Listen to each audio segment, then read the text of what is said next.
सनातन धर्म का अपमान करने पर भड़क गए बाबा बागेश्वर। अब उदयनिधि स्टालिन की बंधेगी ठठरी। बाबा बागेश्वर को गुस्सा आया, कहा कि ये रावण का वंशज कहां से आया, दे डाली सीधी चेतावनी। बाबा बागेश्वर ने पर्ची निकाली, कहा जो भी उठाएगा सनातन पर सवाल उसका कर देंगे मुंह लाल। भारत में रहना होगा तो राम राम कहना होगा, जो भी राम से टकराएगा वो मिट्टी में मिल जाएगा और अपने मंसूबे में कामयाब नहीं हो पाएगा।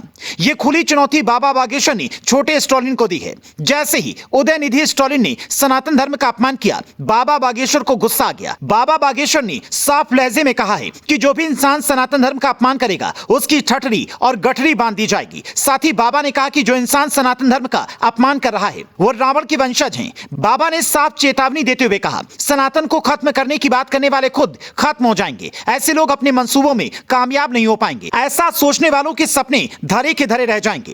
राजस्थान के सीकर में कथा कर रहे बाबा ने कहा कि भारत में रहना होगा तो राम नाम कहना होगा। जो भी व्यक्ति सनातन का विरोध करेगा उसकी ठठरी और गठरी दोनों बांधने का काम वो करेंगे। बागेश्वर बाबा ने कहा कि मैं किसी को धमकी नहीं बल्कि डिस्क्लेमर दे रहा हूं। उन्होंने कहा कि अगर किसी को भगवान पर शक है तो वो मैदान में आ जाए, मैं उसके सारे डाउट क्लियर कर दूंगा। इतना ही नहीं, बागेश्वर धाम के महाराज धीरेन्द्र कृष्ण शास्त्री ने उदयनिधि स्टालिन पर बड़ा हमला बोलते हुए कहा, उदयनिधि स्टालिन रावण के खानदान से हैं। उदयनिधि ने भारत के सनातनियों के दिल पर चोट पहुंचाई है। जब तक भूमि पर जल और सूर्य है तब तक यहां पर सनातनी रहेंगे।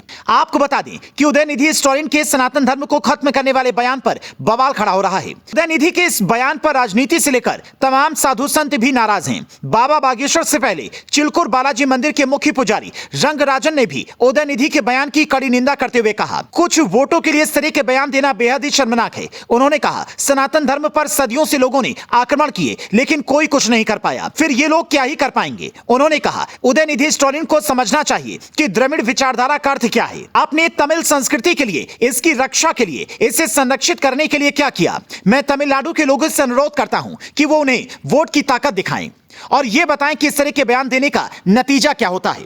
ऐसे व्यक्ति को चुने जो सनातन धर्म का सम्मान करता हो। जाहिर तौर पर पुजारी रंगराजन ने जो बात कही है वो ठीक है, क्योंकि जिस क्षेत्र से स्टालिन आते हैं, जिस राज्य में वो राजनीति करते हैं, वहां की सभ्यता और संस्कृति भी प्राचीन वक्त में सनातन धर्म से जुड़ी रही है। लेकिन उसके बावजूद अपने राजनीतिक फायदे के लिए स्टालिन ने जिस अंदाज में सनातन धर्म पर हमला किया, उस बयान की इस वक्त पूरा हिंदुस्तान निंदा कर रहा है। सनातन धर्म पर बयान देने से पहले छोटे स्टालिन को थोड़ा भारत का इतिहास पढ़ लेना चाहिए था और यह समझ लेना चाहिए था कि जिस देश में रहकर आप अपनी राजनीतिक रोटियां सेकते हो, सनातन उस देश का सबसे पुराना धर्म है। लेकिन बर्दाश्त की भी हद होती है। कोई भी आता है और सनातन का अपमान कर जाता है, लेकिन अब यह बर्दाश्त नहीं किया जाएगा। आपका स्टालिन के इस बयान पर क्या कहना है और बाबा के जवाब को आप किस तरह से देखते हैं?